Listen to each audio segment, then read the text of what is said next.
Mga Lodi, don't skip ads po tayo. Maraming salamat sa patuloy ninyong pagsuporta. Paki-like and share naman dyan mga Lodi. At sa mga gustong mag-donate sa ating GCash or regular na load, mag-comment lang po tayo. Para patuloy tayong makapag-upload ng mga bagong kabanata. Marami pong salamat. Subaybayan natin ang kwento ng isang kabataang nangarap para sa kanyang mga mahal sa buhay. Mula sa pinakamahina tungo sa pinakamalakas. Alamin natin ang kwento ng kanyang buhay. Kabanata 2371 hanggang Kabanata 2380. Kabanata 2371. Lumingon si Lan Haixin at tumingin sa matandang babaeng siren. Maliwanag, hindi pa niya nakikita ang banal na sisidlan noon. Mabilis na nagsalita ang matandang babaeng siren, hindi po kayo dapat mag-alala, mahal na prinsipe. Ito ang banal na sisidlan ng ating lahi, ang siren bottle. Ang banal na bote ay nagmula sa isang panahon ng kawalan. Ito ay ginawa mula sa mga materyales na ani mula sa mga sinaunang Diyos na nilalang na Sinageneic. Hindi ito maaaring pekeng. Dagdag pa, ang banal na dugong dalaga lamang ng siren ang makakapag-aktibo nito. Suriin ninyo ito at makikita ninyo na totoo ito. Pagkatapos ng isang maikling pagpost, nagpatuloy ang matandang babaeng siren sa pagsasalita. Ito ang huling bagay na naiwan ng banal na dalaga. Bakit siya magsisinungaling sa kanyang anak? Bakit ako mag-aalinlangan na ito ang banal na sisidlan? Tanong ni Hansen sa isang matigas na tinig. Kung hindi mo pa nakikita ang banal na sisidlan noon, paano mo malalaman? Tanong ni Lan Haixin. Hindi ito mukhang tama. Kung sa tingin ninyo iyan ang banal na sisidlan, sige at kunin ninyo. Pupunta ako sa ibang lugar at maglilibot, sabi ni Hansen, pagkatapos ay gumalaw siya upang lumabas sa bulwagan. Pinigilan siya ng matandang babaeng siren. Mahal na prinsipe, ang banal na dalaga ay katulad ninyo. Ang kanyang dugo ay hindi dalisay. Ang pag-activate ng banal na sisidlan ay mangangailangan ng inyong dalawa na magtulungan. Ang isa sa inyo ay hindi maaaring mawala. Maglilibot muna tayo. Inutusan ni Hansen ang kanyang blood kirin na sumulong. Umuungal ang blood kirin at tumungo sa isa sa mga pintuan sa gilid ng bulwagan. Ang matandang babaeng siren ay kalahating Diyos, ngunit ang pagtatangka na pigilan ang blood kirin at si Hansen ay higit pa sa kanyang lakas ng loob. Kaya, umatras siya. Tumingin si Lan Haixin kay Hansen habang umaalis siya sa bulwagan. Kinagat niya ang kanyang mga labi at lumapit sa altar. Hindi ako sigurado kung kaya kong buhayin ang banal na bote. Pinigilan siya ng matandang babaeng siren at sinabi, huwag kayong maging mapusok, mahal na ginang. Ang banal na bote ay kayamanan ng ating lahi, ngunit ang kapangyarihan na taglay nito ay hindi alam. Kung wala ang dalisay na dugong dalaga, mahihirapan itong buhayin. Maaari pa kayong masaktan. Iyon ang dahilan kung bakit hindi ibinigay ng huling banal na dalaga ang banal na bote ng diretso sa prinsipe. Hindi ninyo maaaring ipagsapalaran ang paggawa nito ng mag-isa. Si Lan Haixin ay hindi tanga. Siya ay makatwiran. Bumantong hininga siya at sinabi, sige. Maglilibot na tayo, kung gayon. Umalis sila sa bulwagan. Ang Crystal Palace ay may maraming mga pavilion, at maraming mga silid at rebulto. Mukhang isang tunay na lungsod na gawa sa kristal. Napakaganda nito na ang paglalakad lamang dito ay nakakapagpahinga. Sinigurado ni Hansen na gumalaw ng maingat, ngunit wala siyang napansin na anumang mapanganib. Walang mga nakakandadong pinto na matatagpuan sa buong Crystal Palace. Maaari siyang pumasok sa anumang gusaling gusto niya, sa kabila ng walang mahahalagang bagay sa loob ng mga ito. Ang Crystal Palace ay parang isang lungsod na naubusan na ng mga tao. Mukhang napakaganda, oo, ngunit mukhang patay din ito. Sumunod si Lan Haixin sa likuran ni Hansen. Habang naglalakad sila sa Crystal Palace, nakaramdam siya ng higit na kaligtasan. Sa loob ng Crystal Palace, walang mapanganib na mga paghihigpit. Ipinatunay nito na ang huling banal na dalaga ay gusto lamang na makuha ni Bai ang banal na bote. Walang ibang kapansin-pansin. Ngunit bigla, napansin ni Hansen ang isang problema. Tinuro niya ang isang sulok ng Crystal Palace, at sinabi niya, ano ito? Sinundan ni Lan Haixin at ng iba pa ang tinuturo ni Hansen at nakakita ng isang dingding na kristal. Hindi tulad ng ibang mga dingding na kristal, gayunpaman, ang dingding na ito ay may lumot na kulay berde na tumutubo dito. Kakaiba, bakit may lumot dito? Nalito si Lan Haixin habang naglalakad siya patungo sa dingding na kristal. Ang lumot na iyon ay sumasakop na sa buong dingding. Umabot ito ng malayo sa itaas ng lupa, at nang tumingin ng mas malapitan si Hansen, may mga malinaw na palatandaan na may umakyat kamakailan dito. Hindi lamang isang hanay ng mga yapek, alinman. Mukhang may madalas na dumadaan dito. Nagbago ang mga mukha ni Lan Haishin at ng matandang babaeng siren. Paano nangyari iyon? May ibang nilalang na nanirahan sa Crystal Palace. Pinagmasdan ni Hansen ang mga yapak, at sa lahat ng oras, ang kanyang purple eye butterfly ay patuloy na umiikot. Di nagtagal, nalaman niya na pamilyar siya sa mga yapak na iyon. Iniwan iyon ng Crystal God Conch at Move Mountain Sea Conch. Pinatutunayan nito na ang dalawang iyon ay may kaugnayan sa Crystal Palace, ngunit paano sila nakalabas sa lugar na ito? Tiningnan pa ni Hansen ang dingding na kristal, at di nagtagal ay may napansin siyang iba pa. Mayroong isang napakaliit, laki ng buhangin na butas sa dingding. Marahil ay may depekto sa mga materyales sa gusali, o marahil ay isang pagkakamali sa konstruksyon. Anuman, isang maliit na butas ang naiwan sa ibabaw. Ang butas ay mas makitid kaysa sa karayom. Ang isang ordinaryong nilalang ay hindi makakapasok dito, ngunit ang mga conch ay mahusay sa pagliit ng kanilang mga katawan. Magkakaroon sila ng kaunting kahirapan sa pagpasok at paglabas ayon sa kanilang kagustuhan. Ang lumot ay tumutubo sa dingding dahil dinala nila ito nang dumaan sila sa butas. Sa kabutihang palad, pinatay na sila ni Hansen at ng maliit na pulang ibon. Ang grupo ay naglibot pa sa Crystal Palace, ngunit wala silang nakitang mga palatandaan ng ibang nilalang na naninirahan doon. Mahal na prinsipe, ang huling banal na dalaga ay hindi maghahangad na saktan kayo. Pumunta na lang tayo at kunin ang banal na bote bago mangyari ang isang masamang bagay, mabilis na sabi ng matandang babaeng siren. Nag-alinlangan si Hansen, pagkatapos ay may naisip siya. Hindi siya naniniwala na nawala na ang panganib, ngunit may ideya siya. Tumango siya. Sige. Maaari nating subukan, kung gayon. Kung susuriin ang kanyang nakita, ang mga conch ay marahil ay aksidenteng napadpad sa Crystal Palace. Hindi sila nagmula sa Crystal Palace. Ngunit nilinis ni Bai ang lahat ng mga high-class Xenogeneics. Hindi makatwira na ang isang Diyos at isang King-class Xenogeneic ay nagtatago pa rin doon. Ngunit kung isasaalang-alang niya kung paano naabot ng dalawang nilalang ang kanilang mga ranggo, maaaring ipaliwanag iyon. Marahil ang mga conch ay hindi orihinal na Diyos at King class. Sa ilang kadahilanan, sila ay naging Diyos at King class habang nasa loob ng Crystal Palace. Ngunit mula sa kawalan ng lugar, tila ang tanging bagay sa loob ng Crystal Palace na may kakayahang magkaroon ng ganoong epekto ay ang Siren Bottle. Kung ang mga conch ay umangat dahil sa Siren Bottle, naisip ni Hansen ito, at ang kanyang puso ay nagsimulang bumilis. Ang bote ay gumawa ng isang Diyos na Xenogeneic. Ang bawat Diyos na piling ay maghahangad ng ganoong bagay. Dahil doon, nagbago ang isip ni Hansen. Gusto niyang makita kung magagamit niya ang Siren Bottle para sa kanyang sarili. Dahil sa pagkakataong makuha ang ganoong napakalaking kayamanan, sulit na ipagsapalaran ang malaking panganib. Dagdag pa, ang maliit na pulang ibon ay naruroon. Dapat nitong mapababa ang anumang panganib na maaaring mangyari. Nang makita na si Hansen ay handa nang bumalik sa banal na bote, mabilis na ginabayan siya pabalik ng matandang babaeng siren. Di nagtagal, nagtipon muli ang lahat sa bulwagan. Ang Siren Bottle ay tahimik pa ring nakaupo sa ibabaw ng altar. Pinaalalahanan sila ng matandang babaeng siren, banal na dalaga, kayo at ang prinsipe ay dapat umakyat sa plataporma at magpatulo ng isang patak ng inyong dugo sa banal na bote. Kung ito ay ma-activate, pipiliin ng bote ang may-ari nito. Pagkatapos noon, tumingin siya kay Hansen at sinabi, "Mahal na prinsipe, ang kapangyarihan ng dugo mula sa inyong dalawa ay matutunaw sa banal na bote. Ang pagkakataon ng pagmamay-ari ay magiging 50-50. Ano man ang makakuha ng bote, umaasa ako na tayo ay magtutulungan." Siyempre, tumango si Hansen, at pagkatapos ay naglakad siya patungo sa altar kasama si Lan Haishin. Maingat na gumalaw ang dalawa, ngunit walang nangyari sa kanilang paglalakad. Sina Hansen at Lan Haishin ay ligtas na nakarating sa plataporma. Nagkatinginan sila. Kinagat ni Lan Haishin ang kanyang mga ngipin, inilahad ang isang daliri, at nagpatulo ng isang patak ng dugo sa Siren Bottle. Tumingin si Hansen sa bote at nakita ang pamilyar, malabo na kulay bahaghari. Wala siyang ibang nakita. Matapos mahulog ang patak ng dugo ni Lan Haishin, nawala ang likido sa bahaghari na parang walang nangyari. Nag-alinlangan si Hansen. Ginamit niya ang kanyang original Water King body, pagkatapos ay naglagay ng isang patak ng tubig sa bote. Ang tubig ni Hansen ay dumiretso sa Siren Bottle, at pagkatapos ay nagsimulang umalog ang Siren Bottle na parang baliw.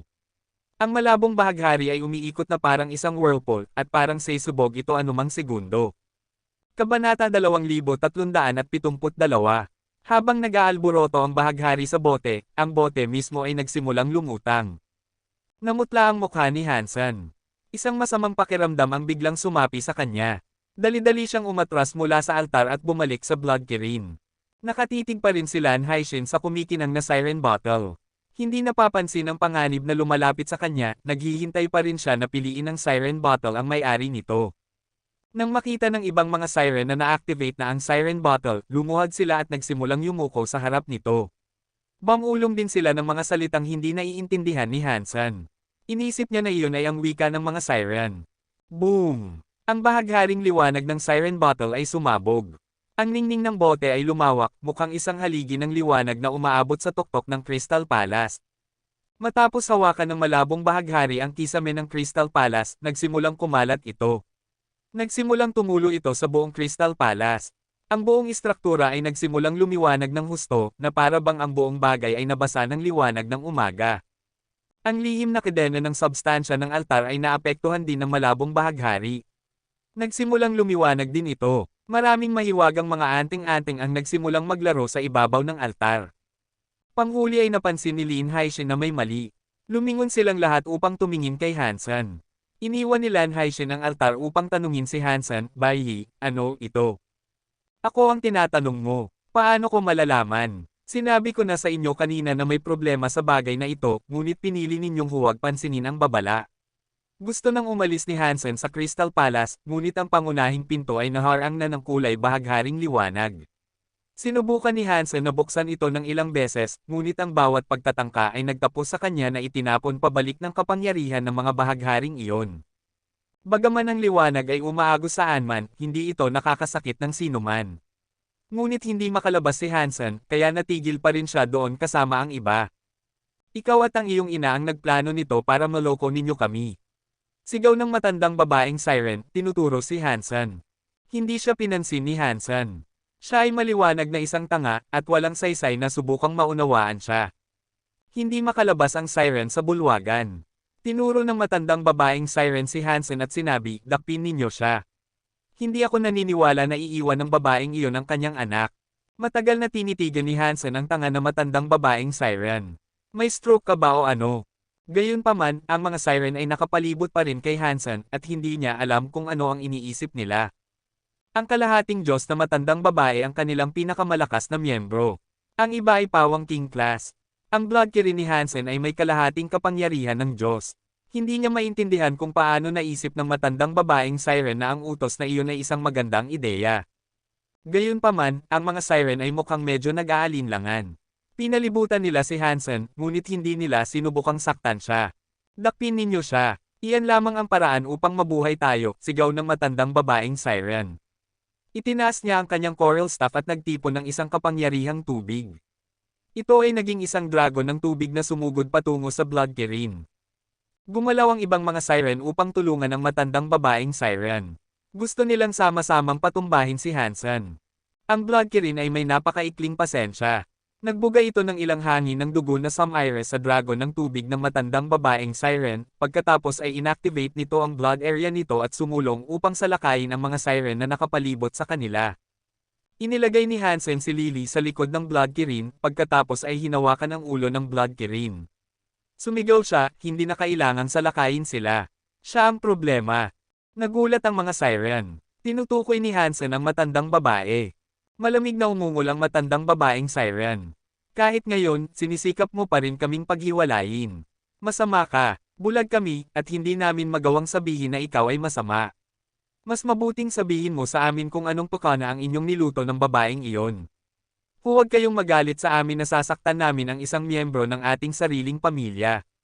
Pagkatapos noon, ginamit ng matandang babaeng siren ang kanyang tungkod laban sa Blood Kirin. Umuungal ang Blood Kirin bilang ganti at tumakbo pasulong upang labanan ang matandang babaeng siren. Gayunpaman, hindi kayang makipagkompetensya sa Blood Kirin ang matandang babaeng siren. Ang lugar na nilikha niya ay hindi sapat upang harangan ang laganap na blood area na pinakawala ng Blood Kirin. Siya ay nasa agarang kawalan ng bentahe. "Ano pa ang hinihintay ninyo? Patumbahin ninyo sila. Ito lamang ang ating pagkakataon na mabuhay," sigaw ng matandang babaeng siren. Sumulong ang mga Siren Kings upang makipaglaban, ngunit ang mukha ni Lan Haixin ay mukhang nag-aalinlangan. "Lan Haixin, isipin mo ito. Sino ang nagbigay daan sa iyo upang buksan ang banal na sisidlan? Sino ang nagdala sa iyo rito? Sino ang nagsabi na ang bote ay ang banal na sisidlan? Sino ang nag-udyok sa labanang ito? Sigaw ni Hansen kay Lan Haixin. Hawak ang ulo ng Blood Kirin. Hindi niya hahayaang salakayin ng Blood Kirin ang sinuman maliban sa matandang babaeng siren. Hindi sinusubukan ni Hansen na maging mabait sa pamamagitan ng pagliligtas sa kanilang buhay. Sa halip, tiwala siyang nais ng matandang babaeng siren na patayin niya ang lahat ng siren doon. Ang taktikang ito ay masyadong halata. Alam ng matandang babaeng siren na hindi nila kayang labanan sina Hansen at ang Blood Kirin, kaya siya ay matigas ang ulo. Hindi naniniwala si Hansen na ang kalahating Diyos na babaeng ito ay nakaligtas sa pagkawasak ng kanyang lahi habang nananatiling tanga. Iyon ay, maliban na lamang kung may gusto siya. Kung talagang gustong patayin ni Hansen ang matandang babaeng siren, siya mismo ang sesalakay kay Hansen. Ngunit ang kanyang target ay ang Blood Kirin. Ang desisyon na ito ay nagtulak sa bloodlust ng Blood Kirin sa mas mataas na antas. Alam ng buong Extreme King na ang Blood Kirin ay isang malupit at masamang hayop. Kung hindi nito papatayin ang isang tao sa King's Garden. Ang pag-uugali ng matandang babaeng siren ay hindi natural. Kahit na kumbansihin niya ang mga siren na makipaglaban, hindi pa rin nila kayang talunin sina Hansen at ang Blood Kirin. Sa pinakamaganda, maaari nilang makamit ang isang draw. At iyon ay hindi magiging isang magandang resulta para sa mga siren. Ang tanging posibilidad ay nais ng matandang babaeng siren na makasakit sa mga siren bilang isang buo. Hindi ito tungkol sa kanya lamang. Ayaw ni Hansen na gamitin bilang isang kasangkapan upang patayin ang mga siren. Iyon ang dahilan kung bakit hawak niya ang ulo ng Blood Kirin upang pigilan itong pumatay sa kanila. Ngunit ang ugali ng Blood Kirin ay masyadong malupit. Hindi ito makontrol ni Hansen. Ang Blood Kirin ay patuloy na inaasar ng matandang babaeng siren, at dahil dito, ang hangin ng dugo ay naging mas nakakatakot at mas nakakatakot. Hindi mapigilan ng nilalang ang kanyang emosyon. Parg! Ang Blood Kirin ay tumama sa matandang babaeng siren. Lumipad ang kanyang katawan at nabangga sa isa sa mga dingding na kristal ng palasyo. Nagbuga siya ng dugo. Banal na dalaga, hindi mo ba naiintindihan? Kung hindi tayo papatay para mabuhay, ang mga siren ay papatayin dito at ngayon. Sisirain ni Bai at ng kanyang ina ang ating lahi. Ang matandang babaeng siren ay puno ng dugo. Ang kanyang buhok ay gulo-gulo at mukhang para bang siya ay nasa bingit ng pag-iyak. Gayunpaman, hindi nag-alinlangan ang Blood Kirin. Umuungal ito at tumungo sa matandang babaeng siren. Hindi ito mapigilan ni Hansen. Tigilan mo, sigaw ni Lan Haixin. Gumalaw din ang mga Siren Kings upang labanan sina Hansen at ang Blood Kirin. Gusto nilang pigilan ang pagsulong ng Blood Kirin. Kabanata 2373. Nanlamig ang mga mata ni Hansen. Alam niya na matagumpay na naudyok ng matandang babae ang ibang mga siren. Lan Haixin, sana'y hindi mo pagsisihan ang iyong desisyon, sabi ni Hansen sa isang walang emosyong tinig. Binitawan niya ang ulo ng Blood Kirin, pagkatapos ay hinugot ang Thunder God Spike at Ghost Teeth Knife na nakakabit sa kanyang baywang. Umuungal ang Blood Kirin at tumalon sa matandang babaeng siren. Ang hangin ng dugo ay lumiwanag ng isang malalim na pulang liwanag. Sumugod ito pasulong, mukhang pupunitin nito ang matandang babaeng siren sa dalawa. Sina Lan Haixin at ang ilan sa ibang mga Siren Kings ay sumulong sa isang pagtatangka na pigilan si Hansen. Siya lang ang gusto ko. Wala itong kinalaman sa inyong iba. Sino mang susubukang pigilan ako ay mawawala ng buhay. Mariing sabi ni Hansen. Mukhang hindi siya authorized. May isa pang paraan na maaaring malutas ni Hansen ang sitwasyong ito, ngunit ang direktang paraan ay magiging mas mabilis. Wala siyang interes na maghandog ng sakripisyo para sa ikabubuti ng mga siren, o sa pagiging responsable sa kanilang mga pagkakamali at katangahan. Umislas at sumugod si Hansen, at ang lugar sa paligid niya ay naging isang magulong-gulo ng mga hangin ng kutsilyo at mga liwanag ng espada. Pinutol niya ang mga Siren Kings habang ang Blood Kirin ay sumugod sa matandang babaeng siren. Sumigaw ang matandang babaeng siren, gagawin ko ang siren sacrifice upang selyuhan sila. Maghanap kayo ng butas upang salakayin sila. Elder, huwag. Lahat ng siren ay nagulat. Matapang na tinipon ng matandang babaeng siren ang kanyang sarili. Isang asul na liwanag ng tubig ang kumalat na parang mga namumukadkad na bulaklak habang isang nakakatakot na presensya ang nagsimulang bumangon sa loob niya. Isang aninong hugis siren ang bumagsak sa kanya, at ang kanyang presensya ay biglang sumabog na parang bulkan. Ang asul na liwanag ng tubig ay dumulas mula sa matandang babaeng siren at naging mga asul na galame na pumulupot sa Blood Kirin. Sinira ng Blood Kirin ang mga galame, ngunit mas marami pa ang mabilis na lumalapit. Nagtagumpay silang bitagin sina Hansen at ang Blood Kirin sa kanilang magulong pagkakahawak. Elder, bakit ninyo ginagawa ito? Namutla si Lan Haixin. Alam niya kung ano ang ginagawa ng matandang babaeng siren. Ang ibang mga siren ay nakakaramdam ng parehong paraan, alam nilang ang paggamit ng siren sacrifice ay nangangahulugan ng paggasta ng buhay ng isa. Inilalagay ng matandang babaeng siren ang kanyang buhay, at maliwanag na hindi niya nilalayong saktan sila. Marami sa mga siren ang tumingin kay Hansen at sa Blood Kirin na may nakakasakit na galit. Pagkatapos ng lahat, sina Hansen at ang Blood Kirin ang nagtulak sa kanya na itapon ang kanyang buhay at gawin ang siren sacrifice. Alam ni Hansen na ang kanyang huling pagkakataon na maabot sila ay nawala na. Ang galaw ng matandang babaeng siren ay mabisang nagawa. Ano man ang sabihin niya, hindi na siya muling pagtitiwalaan ng ibang mga siren. Wala na ring pakialam. Hindi ko trabaho ang pangalagaan ng buhay ng mga tanga na ito. Kung gusto nilang mamatay ng ganito kasama, kahit na isang santo ay hindi sila mapipigilan. Ako lang si Hansen. Kalmadong tiningnan ni Hansen ang matandang babaeng siren. Itinulak niya ang mga galame na asul na liwanag, at ang matapang na matandang babaeng siren ay binigyan siya ng isang panunuksong ngiti. Sa pagkakataong ito, hindi na kailangang magbigay ng utos si Lan Haixin sa mga siren upang salakayin ang Blood Kirin at si Hansen. Ang mga siren ay sumugod pasulong upang patayin sila sa sandaling bitagin sila ng matandang babaeng siren. Kung gayon, bulong ni Hansen sa kanyang sarili. Ginamit niya ang area ng kanyang original Water King body at ang area ng Sea Dragon. Maraming area ang nagbanggaan sa loob ng palasyo. Hinugot ni Hansen ang kanyang kutsilyo, at ang Blood Kirin ay nagpalabas ng isang maugong na dagandong. Pinunit niya ang mga galame na asul na liwanag upang sumugod sa matandang babaeng siren. Ang mga kutsilyo at espada ay kumikislap sa paligid nila habang ang mga siren ay galit na sinalakay sina Hansen at ang Blood Kirin. Ang mga Siren Kings ay puno ng bloodlust, at kinailangan ni Hansen na harapin sila at makipaglaban sa mga galame ng sabay. Ang sitwasyon ay napakahirap at mapanganib. Ginagawa ng mga siren ang kanilang makakaya, at sinigurado ng matandang babaeng siren na maging mukhang malungkot at matapang hanggat maaari. Ginugugol niya ang kanyang sariling lakas ng buhay upang suportahan ang mga demonic siren shadows, at mukhang malapit nang mawala ang kanyang liwanag. Gayunpaman, nagpupumiglas pa rin siyang kumapit. Ang lahat ng 7 butas niya ay dumudugo. Ang kanyang buhok ay pumuti na, at mukhang para bang siya ay namamatay na. Bigla, ang matandang babaeng siren ay nagbuga ng dugo. Nanginginig ang kanyang katawan, at mukhang para bang siya ay babagsak na. Elder, sigaw ni Lan Haixin. Kalimutan mo na ako. Karapat-dapat akong mamatay. Hindi ko hahayaang mawala ang mga siren sa harap ng aking mga mata. Protektahan ko ang mga siren at ang kanilang dugo, kahit na ito ay maging dahilan ng aking buhay, sigaw ng matandang babaeng siren.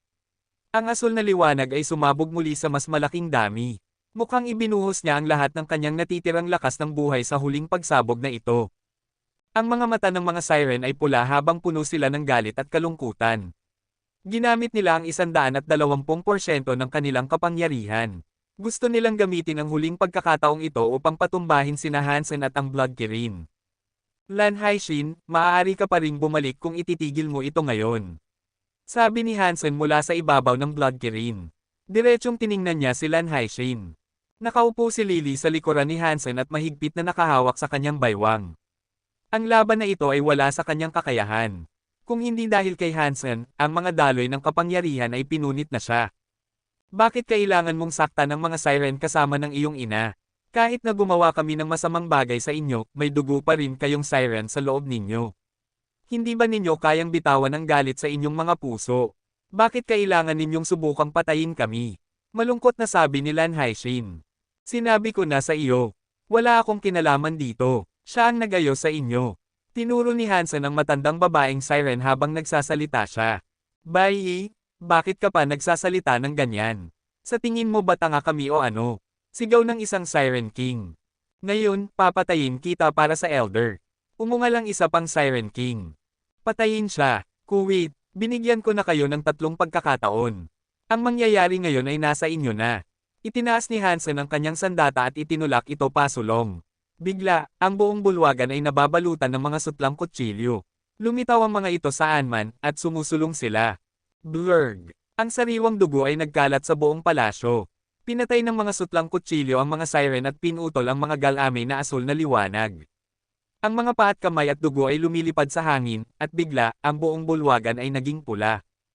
Ang lahat sa bulwagan, maliban kina Hansen, Lily, ang Blood Kirin, Lan Haishin, Bauer, at ang matandang babaeng siren, ay napatay na. Ang mga Siren Kings ay lahat ay napay-piraso na. Ang ilan sa mga Siren Kings ay humihinga pa rin. Ngunit nawala ang kanilang mga paa at kamay, kaya maaari lamang silang umungal ng malakas habang naglulubog sa kanilang sariling dugo. Nanlaki ang mga mata ni Lan Haishin, at nanatili lang siyang nakatayo doon. Mukhang natatakot siya, walang pag-asa, hindi makapaniwala. Isang napakaraming emosyon ang sumilay sa kanyang mukha. Ikaw, nanginginig ang katawan ni Lan Haishin habang tinuturo si Hansen. Hindi niya inaasahan na ito ang katapusan. Hindi niya inaasahan na si Hansen ay napakalakas. Ginawa ko ang iyong nais. Masaya ka na ba ngayon?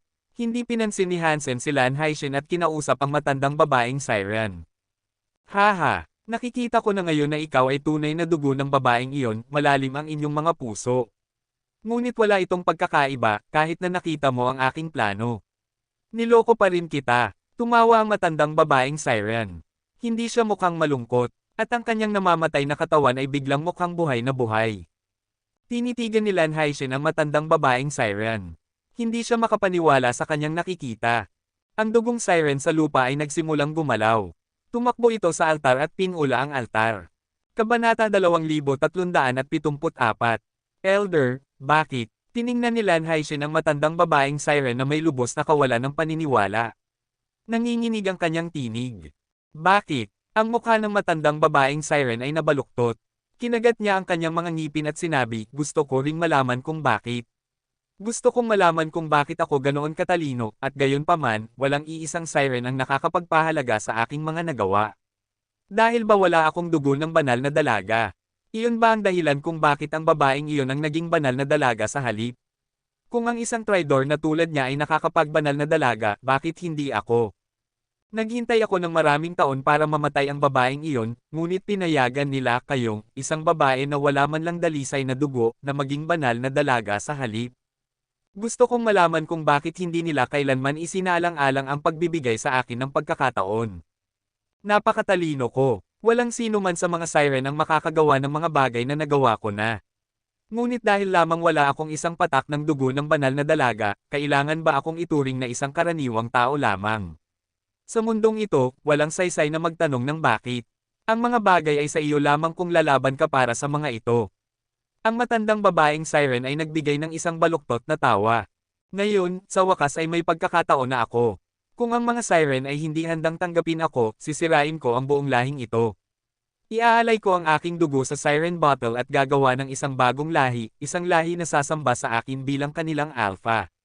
Dahil doon, handa kang patayin ang mga huling miyembro ng ating lahi. Mukhang malungkot si Lan Haishin. Wala silang halaga. Hanggat mayroon ako ng siren bottle, maaari akong maging Diyos. Maaari akong lumikha ng aking sariling lahi. Ang matandang babaeng siren ay parang medyo nababaliw na. Wala kang dugong banal na dalaga. Hindi mo makontrol ang siren bottle. Ang lahat ng iyong ginawa ay walang kabuluhan. Mukhang walang saysay na malungkot si Lan Haishin. Tumawa ang matandang babaeng siren. Kailangan mo lang pasalamatan ang babaeng iyon, kung gayon. Gusto niyang ang kanyang anak na hybrid ang kumuha ng banal na bote. Itinayo niya ang Crystal Palace na ito at ang dagwang altar dito at nakipagkasundo sa iyo. Ginawa niya ang lahat ng ito para sa kanyang kapakinabangan. Ginamit ka lang niya para sa iyong dugo.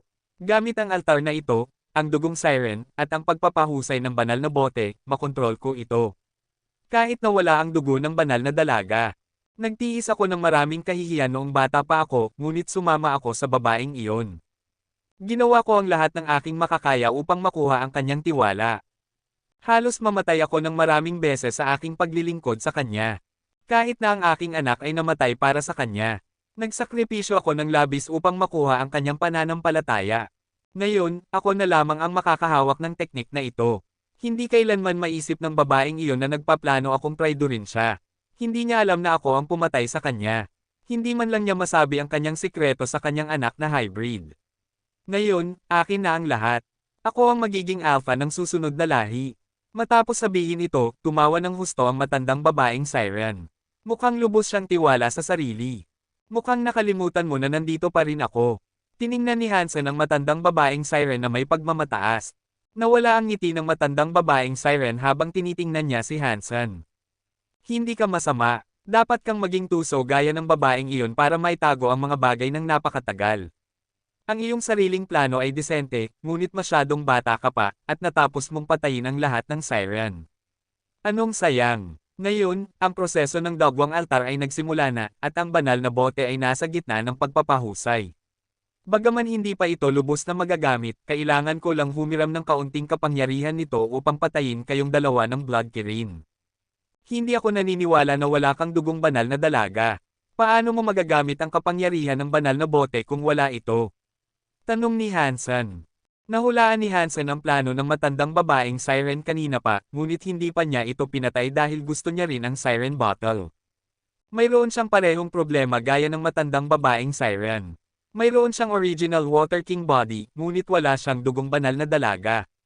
Hindi siya tatanggapin ng banal na bote bilang may-ari nito. At hindi lamang ito dahil pinalitan ni Hansen si Bai Yi. Kahit na ang ina ni Bai Yi ay hindi naniniwala na magagamit ng batang prinsipe ang bote. Kaya, itinayo niya ang dagwang altar. Kailangan niya ng isang handog na dugo upang makontrol ni Bai Yi ang siren bottle, ngunit dapat pa rin itong imposible para kay Hansen. Gusto ni Hansen na malaman ang plano ng matandang babaeng siren. Dapat mayroon siyang paraan upang makontrol ang siren bottle.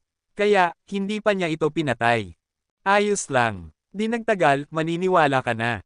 Gagamitin ko kayong dalawang hybrid bilang handog. Pagkatapos, makontrol ko ang siren bottle at makakagawa ng aking sariling lahi.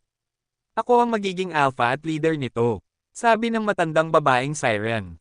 Naglakad siya patungo sa altar at kinuha ang siren bottle.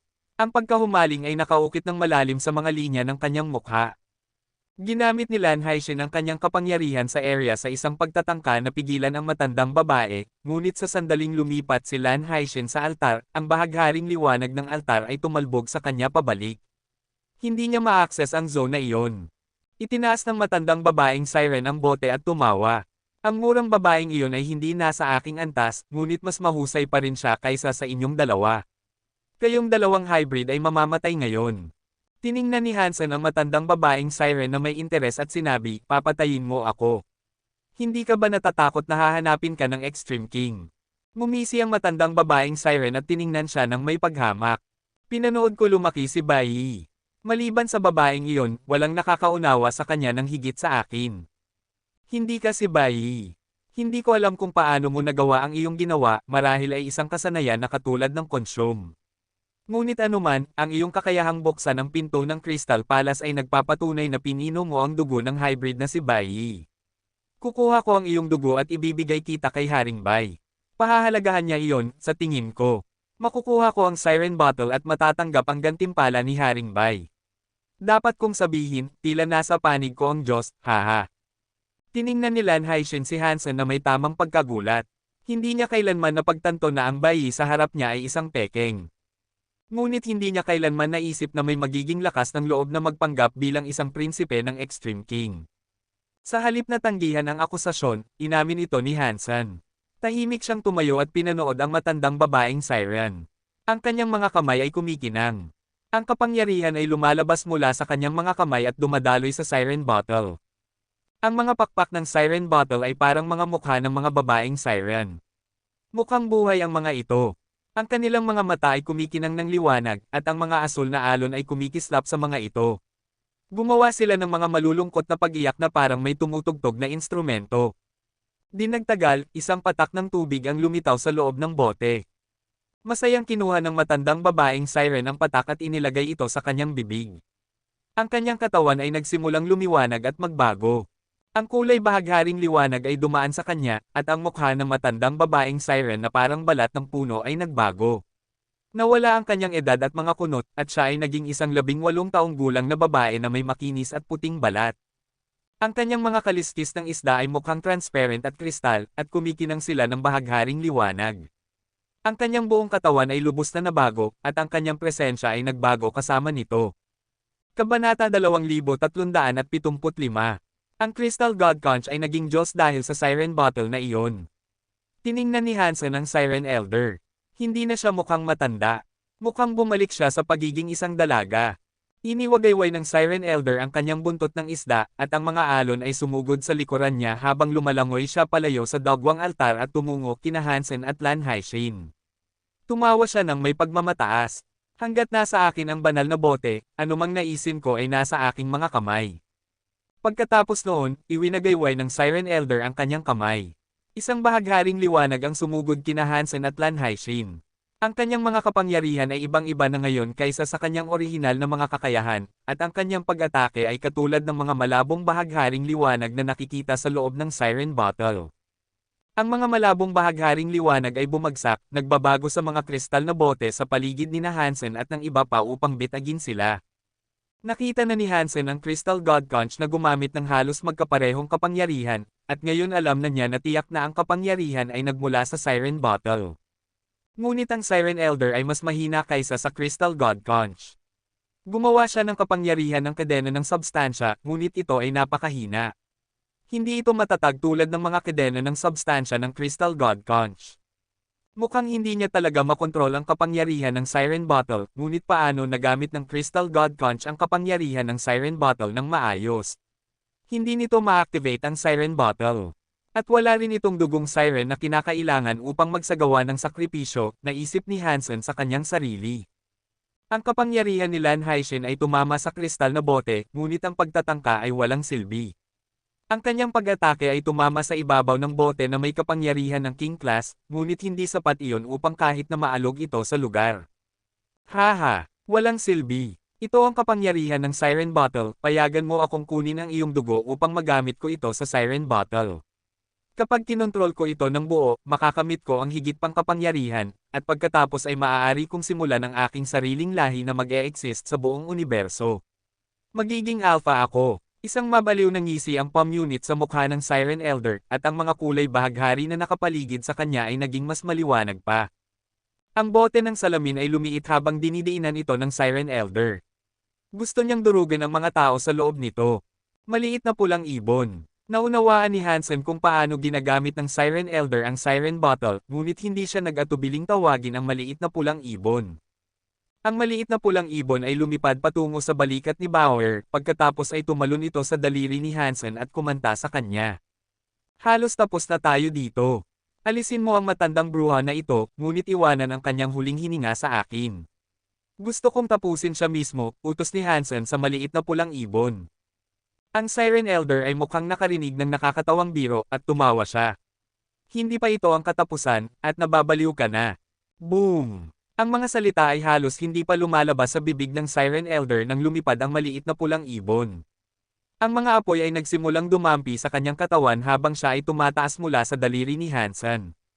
Bigla, ang maliit na pulang ibon ay naging isang gintong apoy na phoenix.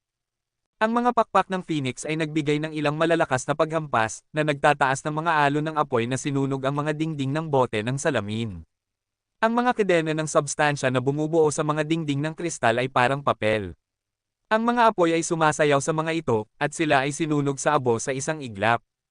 Mukhang ang kapangyarihan ng Siren Elder ay mas mababa kaysa sa kapangyarihan ng Crystal God Conch. Ito ay parang kapangyarihan ng isang peking Diyos, naisip ni Hansen sa kanyang sarili. Di Diyos na Xenogeneic, hindi, imposible. Ang mga mata ng Siren Elder ay nanlaki, puno ng lubos na kawalan ng paniniwala sa kanyang nakita. Hindi rin makapaniwala si Lan Haixin. Namangha siyang tumingin sa maliit na pulang ibon na naging apoy na phoenix. Ang dalawang siren ay pamilyar na sa maliit na pulang ibon dahil si Bauer ay naglalaro sa nilalang araw-araw. At lalo na niyang gustong saktan ito. Minsan ay naaawa si Lan Haixin sa maliit na bagay, ngunit hindi ito mukhang nababahala sa pagiging inaapi ni Bauer.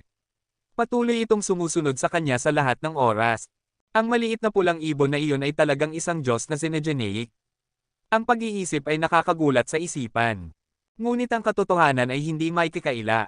Ang apoy na phoenix na naging maliit na pulang ibon ay lumilipad na patungo sa matandang babaeng siren. At nang makarating ito sa kanya, nagbugay ito ng isang gintong apoy. Sumigaw ang Siren Elder, ang kanyang tinig ay kakaibang umuugong sa paligid nila. Ang kanyang katawan ay kumikinang, at ang liwanag na iyon ay naging isang bote ng salamin na sumubok na balutin ang maliit na pulang ibon, ngunit ito ay naging alikabok sa sandaling ito ay lumapit sa mga apoy na iyon. Ang mga apoy ay sumabog ng ligaw patungo sa Siren Elder. Hindi makaiwas ang Siren Elder. Tinipon niya ang kanyang angelic godlight upang harangan ang mga pag-atake gamit ang kanyang mga kamay, ngunit nang hawakan ng kanyang mga kamay ang apoy, nagsimulang masunog ang mga ito. At pagkatapos, ang kanyang buong katawan ay nasusunog. Arg! Hindi. Imposible ito. Gusto kong maging alpha, gusto kong makuha ang banal na bote na ito, galit na sigaw ng Siren Elder habang kinakain siya ng malupit na apoy. Di nagtagal, ang kanyang nasunog na katawan ay naging abo. Hindi yun tunay na kapangyarihan ng Diyos, ha? Mukhang ang kanyang mga pamamaraan ay puno ng mga depekto. Ang dugo ni Nabai at Lan Haishin ay kailangang pagsamahin upang makontrol ang Siren Bottle. Hinugot ni Hansen ang kanyang ghost teeth knife. Naglakad siya pasulong at pinutol ang ulo ng namamatay na Siren Elder. Mutant Xenogeneic King Haunted, Siren Lady. Mutant Xenogeneic Gene Found.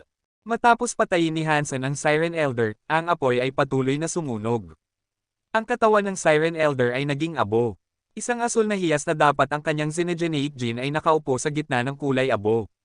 Ngunit hindi ko nakuha ang kanyang beast soul. Kinuha ni Hansen ang hiyas at hinawakan ito sa kanyang palad. Inilagay ni Hansen ang asul na hiyas sa kanyang bulsa sa dibdib, pagkatapos ay nilapitan ang altar. Pang! Sinubukan ni Hansen na pumunta sa altar, ngunit ang malabong bahaghari ay pinigilan siya. Kumunat ang noo ni Hansen. Ginaya niya ang Siren Elder, ngunit hindi pa rin niya ma-access ang altar. Kinagat ni Lan Haishin ang kanyang mga labi at sinabi, mukhang nasayang ang iyong mga pagsisikap dito. Hindi mo na makukuha ang banal na bote, pagkatapos ng lahat. Hindi siya pinansin ni Hansen. Tiningnan niya ang Siren Bottle ng ilang sandali at biglang sinabi, ikaw iyon, tama. Ang huling banal na dalaga ng mga Siren, ang ina ni Bai. Matalino kang bata. Ang tinig ng isang babae ay lumabas mula sa Siren Bottle. Ang malabong bahaghari sa bote ay naging focus, nagiging isang magandang babaeng Siren na nakasabit sa pasukan. Mayroon siyang puting tainga at puting kaliskis. Ang kanyang balat ay mukhang jade, at mas makinis pa kaysa sa Jade-esque ni Hansen. Ang kanyang buhok ay mahaba at itim, at umabot ito sa kanyang baywang. Ang kanyang mga mata ay parang obsidian.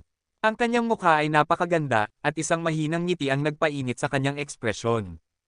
Ho! Banal na dalaga, tinitigan ni Lan Haishin ang babae sa tabi ng Siren Bottle na may pagkagulat. Hindi niya alam kung paano magtipon ng sarili sa sandaling iyon. Ang lahat ng mga bagay na sa tingin niya ay hindi kailanman mangyayari ay naganap sa napakakikling panahon. Pakiramdam ni Lan Haishin na ang kanyang buong buhay ay walang gaanong hindi inaasahang mga pagbabago kaysa sa huling 10 minuto. Kabanata 2376. Little Xingchen, ganoon ka pa rin kakyot at kawalang muwang. Ang babaeng may puting kaliskis ay ngumiti kay Lan Haishin habang nagsasalita siya. Ikaw, bakit ka nandito? Akala ko, nahihirapan si Lan Haishin sa pag-aayos ng kanyang mga pangungusap. Ang sitwasyon ay napaka hindi inaasahan na ang kanyang isipan ay nagpupumilit na umangkop. Bumantong hininga ang babae at sinabi, may mga hindi inaasahang problema ang nangyari sa aking ebolusyon, at sinubukan akong patayin ni Little yun. Pinilit niya ang aking kamay, at kinailangan kong ilagay ang aking sarili sa Siren Bottle para mabuhay. Naunawaan na ni Hansen. Ang Little yun na tinukoy niya ay walang alinlangang ang Siren Elder. Tila hindi niya talaga napabagsak ang ina ni Bai. Ang planong kanyang binuo ay bahagi lamang ng malaking pukana ng ina ni Bai. Kahit na nabigo siyang mag-evolve, nanalo pa rin siya. Pagkatapos ay tumingin ang babae kay Hansen. Mayroon pa rin siyang mahinang ngiti, at sinabi niya, anak ko, natutuwa akong makita ka rito. Narinig mo na siguro ang sinabi ng Siren Elder. Hindi ako ang iyong anak na si Bai, simpleng sabi ni Hansen. Tumango ang babae. Alam ko, hindi naman talaga anak ko si Bai. Nang sabihin iyon ng babae, nagulat si Lan Haishin. Nagulat din si Hansen. Ipinaliwanag ng babae, ako ang birheng Siren. Dapat kong panatilihing dalisay ang aking katawan.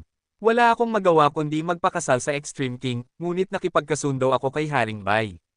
Kilala ako bilang kanyang asawa, ngunit pagdating sa paggawa ng anak, gagawin iyon ng ibang babaeng Siren na malapit sa akin. Ang taong iyon ay hindi maaaring ang Siren Elder, tama ba? Tumalon ang puso ni Hansen. Binigyan ng babae si Hansen ng isang mapagpahalagang tingin. Mahinahon siyang nagsalita sa kanya na sinasabi, oo. Si Little yun nga iyon. At minsan lang siyang nakatulog kay Haring Bai.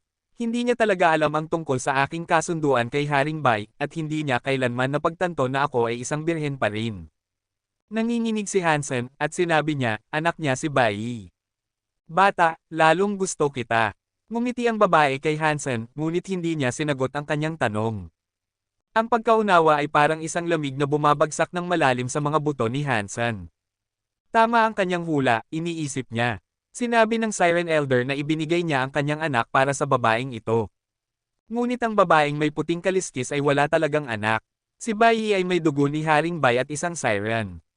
Ang tanging posibilidad ay si Bai ay anak ng Siren Elder, ngunit ang babaeng may puting kaliskis na ito ay gumamit ng ilang panlilinlang upang kunin ang sanggol para sa kanyang sarili. Wala namang alam ang Siren Elder, at naniniwala siya sa lahat ng panahong ito na patay na ang kanyang anak. Isang nakakatakot na babae. Hindi nahulaan ng Siren Elder na ang kanyang anak ay si Bai.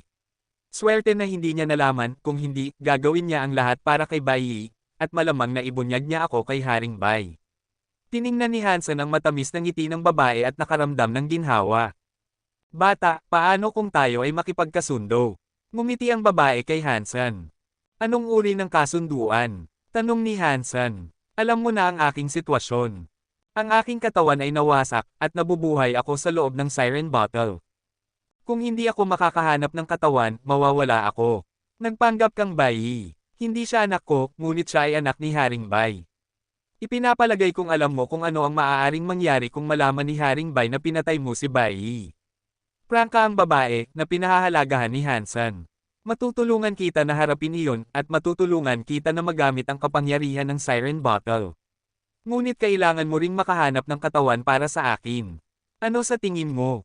Mukhang hindi naman masamang kasunduan. Papayag ako, sabi ni Hansen. Mukhang nagulat ang babae. Hindi niya inaasahan na agad na papayag si Hansen.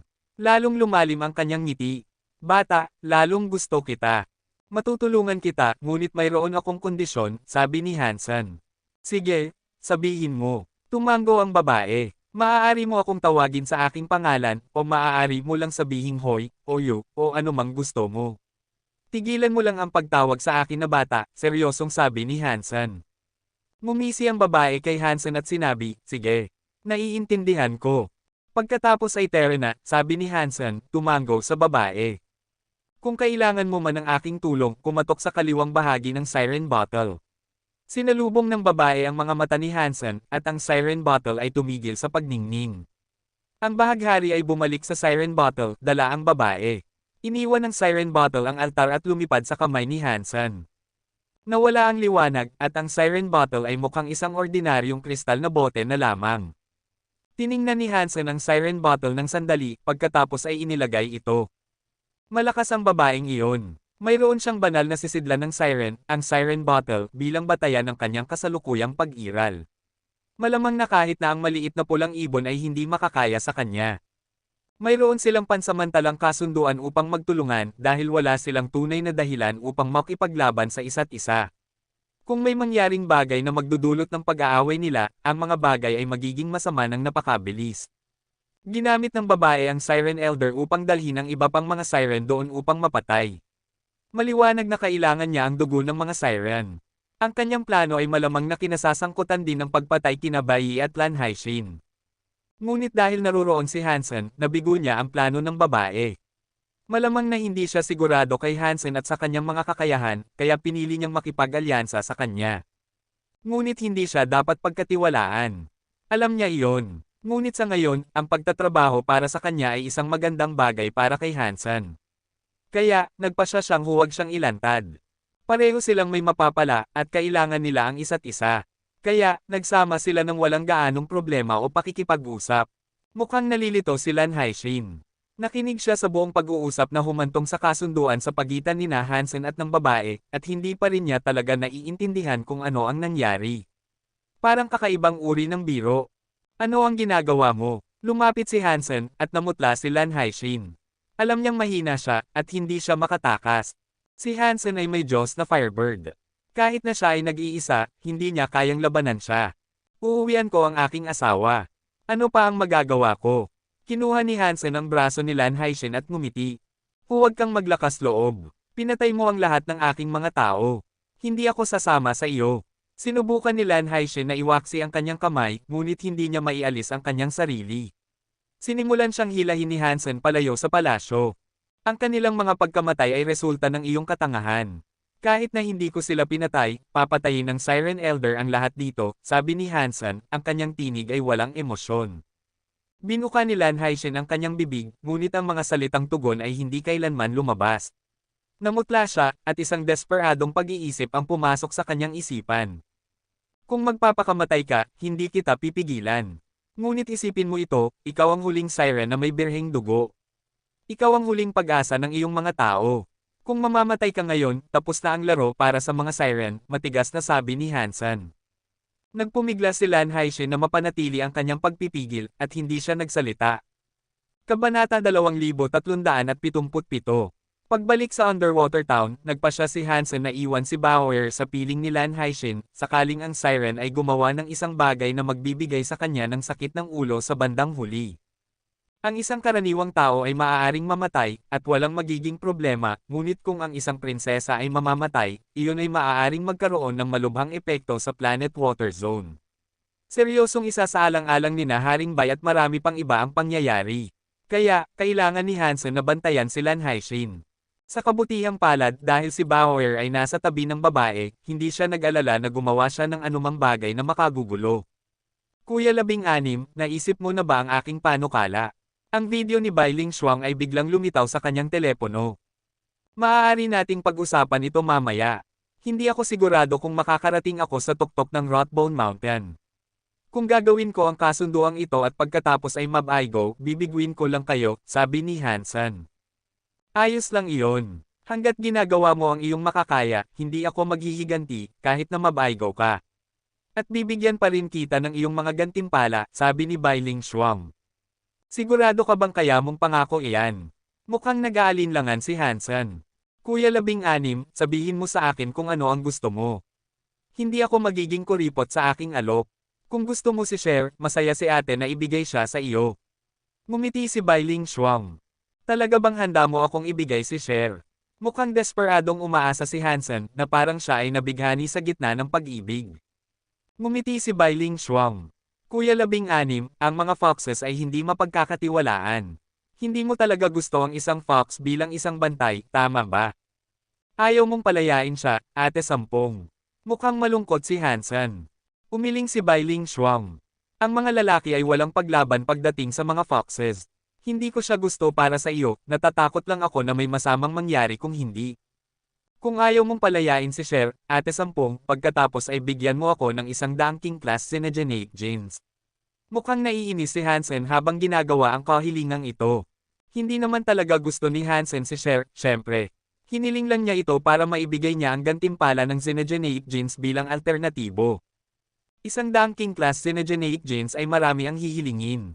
Kahit si Bai Ling Shuang ay makakaramdam ng pagkawala ng ganoong laki. Syempre, kung ibibigay sa kanya ni Bai Ling Shuang si Cher sa halip, kukunin niya ito. Kung kontrolado niya si Cher, maaari niyang gamitin ito laban kay Fox Queen. Magiging perpekto iyon para sa kanya. Kumunat ang noo ni Bai Ling Shuang. Isang King Class Xenogenate Jeans ay masyadong marami. Kahit na mayaman siya, hindi niya madaling matanggap ang ganoong alok.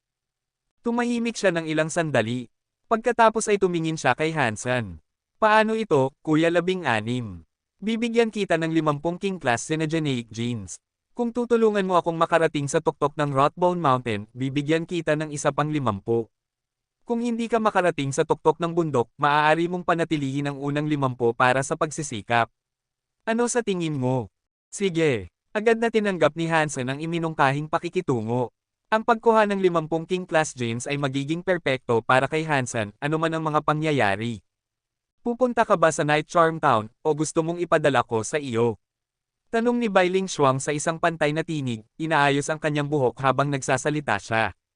Hayaan mong pumunta ako sa Night Charm Town. Namimiss ko si Cher. Hindi ka naman magiging kuripot para hayaan siyang makasama ako ng isang gabi, di ba, ate Sampong? Tanong ni Hansen na may kasakiman. Hindi gusto ni Bai Ling Shuang ang kasakiman ni Hansen, ngunit pumayag pa rin siya. Nasa underwater town sina Bauer at ang maliit na pulang ibon, kaya hindi natatakot si Hansen na may masamang mangyayari kina Lan Haishin at Lily. Ang mga bagay ay naging maayos. Nanatili si Hansen kay Cher ng isang gabi, ngunit sa halip na gawin ang iniisip ni Bai Ling Shuang na gagawin nila, nahiga sila sa kama at nagbahagi ng impormasyon. Dinala ni Hansen ang 50 king class Synergenic jeans pauwi, ngunit hindi pa niya magagamit ang mga ito. Kapag umabot na siya sa king class, ang mga Duke jeans ay walang silbi sa kanya, kaya kailangan niyang magtuon sa pagkuha ng mga Duke jeans sa ngayon. Ang paggamit ng mga king class jeans habang siya ay isang Duke pa ay isang pag-aaksaya. Inilagay ni Hansen ang mga king class Synergenic jeans sa imbakan at pumunta sa King's Garden. Doon, sumipsip siya ng maraming hangin ng hari upang dagdagan ang kanyang bilang ng Duke jean. Si Bai Yi ay itinuturing na isa sa mga pinakamalakas na anak ng hari. Ang katotohanan na si Hansen ay hindi na nagdudulot ng galit sa mga tunay na anak ng hari ay isang indikasyon ng kanyang lakas. At ang pagkuha ng isang pangunahing Root King Dragon ay hindi mahirap. Dahil may access siya sa pinakamayamang hangin ng hari, makakakuha si Hansen ng maraming Duke jeans sa isang araw. Na-unlock niya ang 3 gene lock sa bawat isa sa kanyang 4 na Geno Arts, at mayroon pa siyang oras bago ang malaking pagsusulit. Ang elemento ng Jad Esken ay maaaring palakasin ang katawan at magbigay ng mga kapangyarihan sa pagsil ng yelo. Ang Mutant Blood ay may elemento ng dugo at isang genetic power. Ang Blood Pulse Sutra ay medyo naiiba, sapagkat mayroon itong elemento ng oras at espasyo. At tungkol sa Dangshan Sutra, wala namang alam si Hansen kung anong kategorya ito nabibilang. Ang elemento ng Story of Genes ay Eternity. Kaya nitong i-freeze ang mga bagay. Habang nakakakuha siya ng kontrol sa iba't ibang elemento, ang kapangyarihan ng Eternity ay magbabago at umaangkop. Kung magagamit niya ito ng maayos, ito ay magiging napakamakapangyarihan. Matapos buksan ng Story of Genes ang 3 gene lock nito, napansin ni Hansen ang isang pagbabago nang gamitin niya ang Story of Genes. Isang kakaibang koneksyon ang nabuo sa itim na kristal na baluti. Bagaman mahina ang koneksyon, naramdaman ni Hansen na ang itim na kristal na baluti ay may lakas ng buhay at kalooban. Isang buhay na bagay ba ang itim na kristal na baluti? May naninirahan ba sa loob ng itim na kristal na baluti? Hindi naintindihan ni Hansen. Masyadong mahina ang koneksyon, gayunpaman, at ito ay pumupunta at umalis. Tuwing nararamdaman niya ito, ang koneksyon ay mukhang malabo na parang ito ay nabaluktot ng static. Pagkatapos umakyat ang spell sa King Class, dapat kong subukang matuto ng higit patungkol sa itim na kristal na baluti. Marahil ay malalaman ko kung ano ito, hula ni Hansen sa kanyang sarili. Ang King's Garden ay napakapayapa. Ang mga anak ng hari ay naghahanda para sa kanilang taunang pagsusulit, at walang gustong gumawa ng anumang problema bago magsimula ang mga pagsusulit. Umalis si Hansen sa King's Garden at bumalik sa Underwater Town. Pagkatapos niyang umalis sa King's Garden, nakaramdam siya ng kakaibang enerhiya sa kanyang barko. Ito ay nagmumula sa likuran niya. Tumingin siya sa kanyang balikat at nakita si Fox Queen na nakaupo doon. Bakit ka nandito? Bumalik si Hansen sa mga kontrol ng kanyang barko. Nanatili si Fox Queen na nakaupo at ngumiti. Nandito ako dahil sa Destiny's Tower. Mahal kong ate, maraming tao ang nagdududa na sa akin. Napakahirap para sa akin na protektahan ang aking sarili. Ano ang gusto mo? Sabi ni Hansen. May isang oportunidad na nasa harap mo na, at halos walang panganib. Kung makakapasok ka sa top 3 sa pagsusulit, makakapasok ka sa Destiny's Tower, sabi ni Fox Queen. Makakapasok ako sa Destiny's Tower kung makakapasok ako sa top 3. Nagulat si Hansen. Kung mayroon siyang pagkakataong ito, tiyak na gusto niyang pumunta sa Destiny's Tower. Oo, ngunit kailangan mong makapasok sa top 3, tiyak na tumango si Fox Queen. Kung gayon wala akong tsansa. Mayroong 2 Diyos na anak ng hari, at maraming kalahating Diyos. Masyadong marami para talunin ko. Umiling si Hansen. Ngumiti si Fox Queen. Makapasok sa top 3, o sasabihin ko sa lahat na pinatay mo si Bai Yi.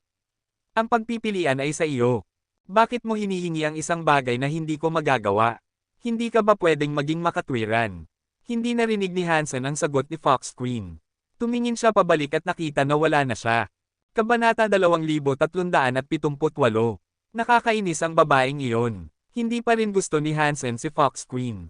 Kung mailalantad ang pagkatao ni Hansen, hindi ito makikinabang kay Fox Queen sa anumang paraan. Hindi siya mukhang uri ng taong sasaktan ng iba kung wala siyang makukuha mula rito. Ngunit hindi magagamit ni Hansen ang normal na loika kapag sinusubukang hulaan ang pag-uugali ni Fox Queen. Isa siyang fox, at siya ay nabilanggo ng maraming siglo. Walang sino man ang makakatiyak kung paano siya kikilos. Inisip pa ni Hansen ito. Mayroon siyang ilang mga tao na magagamit niya. Pagkatapos niyang bumalik sa underwater town, inilabas niya ang kanyang siren bottle at 3 beses na tinapik ang kaliwang bahagi nito.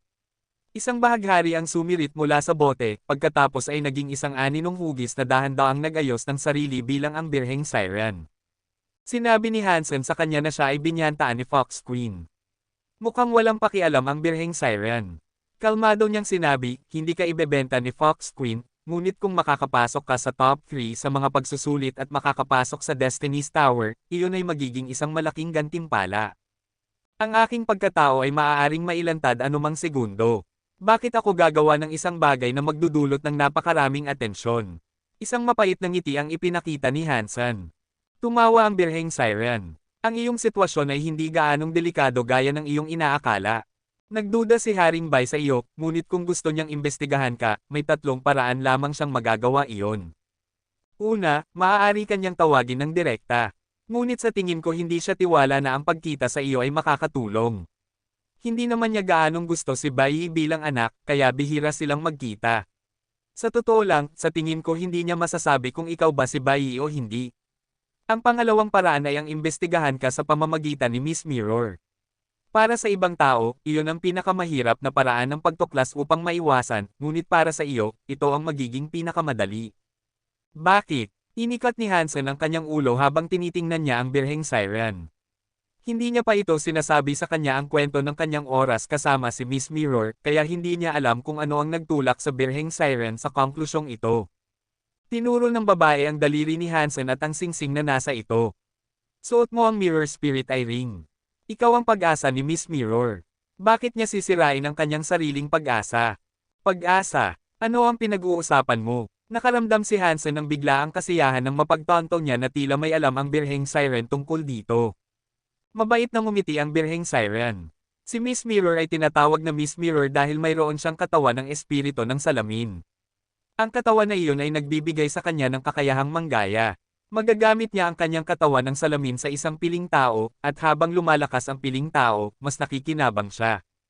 Ang singsing na ito ay ang katawan ng salamin ni Miss Mirror.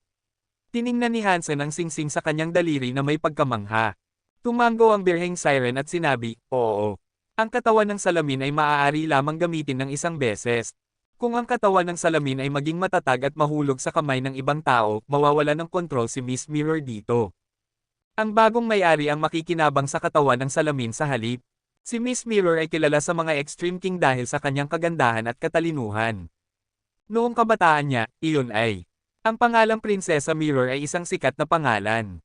Maraming mga batang maharlika ang gustong pakasalan siya, ngunit masyadong mapagmataas siya upang sumuko sa pagiging nasa anino ng isang tao. Hindi niya tiningala ang alinman sa kanyang mga kapantay. Sa huli, nagpakasal siya sa isang tao, ngunit ito ay isang batang tagalabas. Inilagay niya ang katawan ng salamin sa isang mirror spirit eye ring at ipinadala ito sa batang tagalabas. Pagkatapos ng pag-post, nagpatuloy ang birheng siren sa pagsasalita, ang gwapong binata na iyon ay hindi nabigo kay Miss Mirror. Isa siyang duke, at mabilis siyang umangat sa tulong ni Miss Mirror. Sa loob ng 100 taon, naging Diyos na siya. Nagdulot siya ng malaking kaguluhan sa mga Extreme King, ngunit nakakalungkot, namatay siya sa isang labanan, at ang Mirror Spirit Eye Ring ay nawala. Hindi ko inaasahan na ito ay nasa iyong pagmamay-ari. Kaya, sinasabi mo na kapag suot ko ang singsing na ito, makakakuha si Miss Mirror ng isang bagay mula sa akin. Ano ang kinukuha niya? Nag-aalalang tanong ni Hansen. Tumawa ang birheng siren. Huwag kang mag-alala. Ang katawan ng salamin ay nangangailangan ng iyong lakas ng loob at intensyon upang gumana ng maayos. Dagdag pa, ang impormasyon ay maaari lamang ipalitin kapag ang dalawang katawan ng salamin ay malapit. Napansin mo na si Miss Mirror ay may singsing na katulad ng sa iyo. Kailangan kayong maging malapit para sa parehong singsing upang magpadala ng mga mensahe. At ang mga mensahe ay pareho ang daloy. Malalaman mo kung ano ang iniisip ni Miss Mirror. Iyon ang dahilan kung bakit ang binata ay nakakapag-angat ng napakabilis. Ang pagkakaroon ng singsing bilang isang duke habang si Miss Mirror ay Diyos na, ikaw ay alinman sa napakagaling o napakaswerte. Ang kanyang antas ay mas mataas kaysa sa iyo. Hindi niya lang pwedeng kunin ang singsing at ibigay ito sa ibang tao, tama ba? Nagtataka si Hansen. Mas madali para sa kanya kung ang singsing ay maaaring ilipat ng ganoon kadali. Gayunpaman, sa sandaling ang singsing ay makuha ng isang tagalabas, hindi na niya ito makontrol. Dahil suot mo ang Mirror Spirit Eye Ring, ibig sabihin ay natanggap mo na ang pag-aproba ng katawan ng salamin. Kung mamamatay ka, ang katawan ng salamin ay masisira. Noong huling nawala niya ang singsing, nang mamatay ang isang Diyos, dapat ay nagdulot ito ng kaunting pinsala sa katawan ng salamin ni Miss Mirror. Duda ko na gusto niyang maranasan muli iyon. Kung hindi, pinatay ka na niya at kinuha ang Mirror Spirit Eye Ring para sa kanyang sarili. Pagkatapos ng lahat, habang suot mo ang singsing, wala siyang makukuha. Ngumiti ang birheng siren. Hindi naintindihan ni Hansen. Ang kanyang katawan ay hindi pa Diyos, ngunit ang kanyang mga emosyon ay hindi maaaring maging mas mahina kaysa sa kay Miss Mirror. Kung ang katawan ng salamin ay sumasalamin sa mga emosyon at lakas ng loob, sino ang nakakaalam kung sino ang makakakuha ng mas magandang bahagi ng pakikitungo? Ngunit nalalaman na ang Mirror Spirit Eye Ring ay hindi nakakasama sa kanyang katawan, mas gamaan ang pakiramdam ni Hansen. Walang dapat alalahanin tungkol sa singsing na gagawa ng anumang masama sa kanya. Dagdag pa, mas naiintindihan na niya ngayon kung bakit hindi siya ipinagkanulo ni Miss Mirror kay Haring Bai. Dahil sa nilinaw iyon, mas ligtas ang pakiramdam ni Hansen. Ibig sabihin ay hindi gusto ni Miss Mirror na mamatay ako, tama ba? Masaya si Hansen. Siyempre ayaw niyang mamatay ka. Maaaring subukan ka pa niyang protektahan. Pagkatapos ng lahat, kung mamamatay ka, ang kanyang katawan ng salamin ay masisira rin. At aabutin siya ng napakatagal upang makarecover mula sa pinsalang may dudulot. Maaaring maging permanente pa ito, sabi ng birheng siren. Sinabi mong si Haring Bai ay may 3 paraan. Ano ang ikatlong paraan? Tanong ni Hansen. Bilang pinuno ng Extreme King, si Haring Bai ay may maraming paraan upang makakuha ng impormasyon. Hindi na kailangang mag-alala tungkol sa mga ordinaryong tagakuha ng impormasyon. Ikaw ay isang prinsipe, kaya karamihan ay hindi ka makakaimbestiga. Ngunit si Haring Bai ay may network para sa pagkuha ng impormasyon, at ito ay tinatawag na radio wave. Mayroon silang mga mata sa buong universo. Ito ay isang napakamakapangyarihang web, at iyon ang dapat mong pinakaalalahanin. Kung mailalantad ang iyong pagkatao, malamang na ito ay gawain ng radio wave, sabi ng birheng siren. Hindi ko alam kung sino ang maaaring miyembro ng radio wave, kaya hindi ko iyon maiiwasan. Umiling si Hansen. Ayos lang iyon. Masasabi ko sa iyo ang lahat tungkol kay Bai. Gawin mo lang ang sasabihin ko, at walang sino man ang makakapagpatunay na hindi ka si Bai, sabi ng birheng siren. Nagpatuloy ang birheng siren sa pagkukwento kay Hansen tungkol kay Bai, at sinigurado niyang naaalala ni Hansen ang lahat ng detalye na ibinigay niya sa kanya. Ito ay magiging isang malaking tulong kay Hansen sa pagprotekta sa kanyang ninakaw na pagkatao. Kabanata 2379. Sa mga sumunod na araw, hindi pumunta kahit saan si Hansen. Pinag-usapan niya si Bai kasama ang birheng siren ng maraming oras, sinusubukang kabisaduhin ang lahat ng mahahalagang detalye tungkol sa lalaki na kaya niya. Kapag nagsimula na ang mga pagsusulit, bawat tao sa Extreme King ay manunood. At syempre, si Haring Bai ay naroon.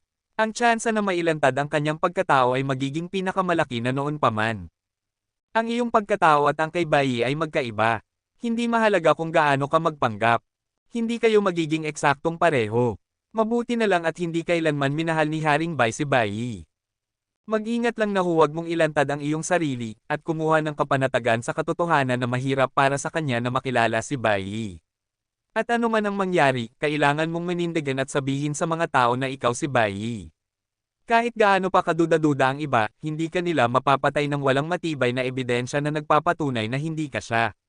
Ipinaliwanag ng birheng siren ang mga bagay kay Hansen ng malinaw hanggat maaari. Nang marinig ni Hansen ang sinabi niya, nakaramdam siya ng ginhawa. Gaya nga ng sinabi ng birheng siren. Walang paraan si Haring Bai upang mapatunayan ang pagkatao ni Hansen. Kung may malayong tsansa na si Hansen ay ang kanyang anak, hindi niya ito papatayin. Kung ginawa niya iyon, si Haring Bai ay kilala bilang lalaking pumatay sa kanyang sariling anak. Kahit na hindi niya alintana ang pinsala na magagawa sa kanyang reputasyon, magiging masamang balita iyon para sa Extreme King. Hinarap ng birheng siren ang pinakamalaking takot ni Hansen, at sa paggawa nito, nabawasan niya ang kanyang pagkabalisa. Mabuti ang babaeng ito. Kaya niyang hawakan ang Siren Elder ng madali. Namatay ang matandang babae nang hindi man lang napagtanto kung ano talaga ang nangyari, naisip ni Hansen na may paghanga. Sinubukan niyang maglagay ng kapangyarihan sa siren bottle, ngunit parang ang kapangyarihan ay lumulubog sa isang walang hanggang dagat. Wala sa kanyang mga pagtatangka ang mukhang gumana. Walang kahit isang metaphorical na alon. Pagkatapos noon, hindi na naglakas loob si Hansen na subukan pa ang bote.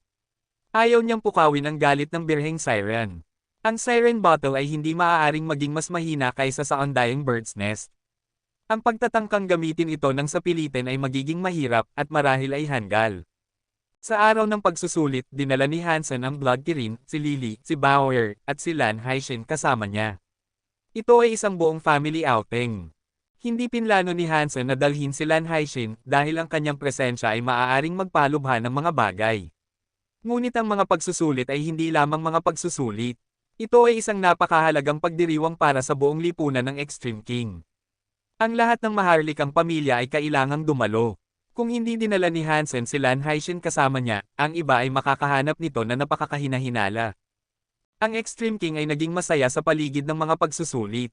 Nang dumating sina Hansen at Lan Haishin sa lugar ng pagsusulit, ito ay masikip na. Marami sa mga maharlika ng Extreme King ang dumating doon upang panoorin ang mga anak ng hari. Iyon ay ang araw ng seremonya ng pagbubukas, kaya maraming tradisyonal na mga kaganapan ang nagaganap. Ang isa sa mga ito ay itinampok ang mga anak ng hari na umaakyat sa entablado upang magpakita.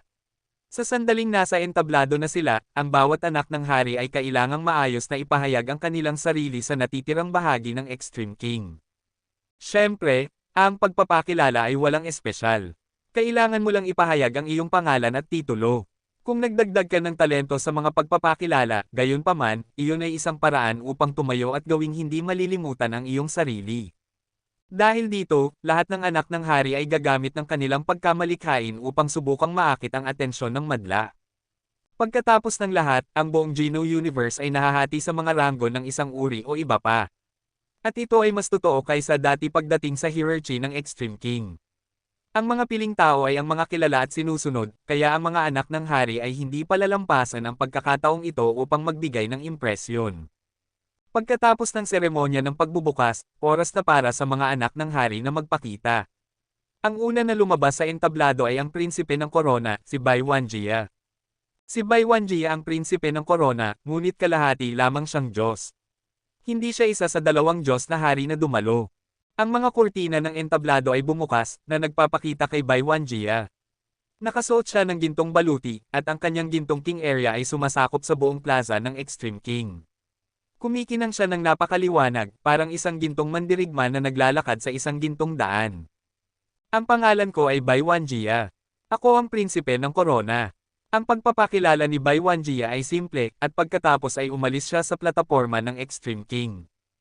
Matapos umalis si Bai Wanjia, isang liwanag ng espada ang lumitaw sa itaas, na palm unit sa kalangitan. Ang liwanag ng espada ay nakasisilaw na maliwanag, at nagparamdam ito ng lamig sa balat ng mga tao. Mukhang naglalagay ito ng presyon sa kanila mula sa itaas. Lahat ng mga prinsipe at prinsesa ay lumabas, at dahil ang bawat isa sa kanila ay kahanga-hanga, wala sa kanila ang nakakagulat. Tumingin ng mas malapitan si Hansen at bumantong hininga. Maraming mga piling tao sa Extreme King. Marami sa mga anak ng hari na iyon ang makakapagpuksa ng isang mas mababang lahi. Ang karamihan ay nakatuon sa dalawang Diyos na bata. Ang isa sa kanila ay isang prinsipe, samantalang ang isa ay isang prinsesa. Pagkatapos ng dalawang iyon, malamang na ang karamihan ay interesado kay Bai Ling Shuang.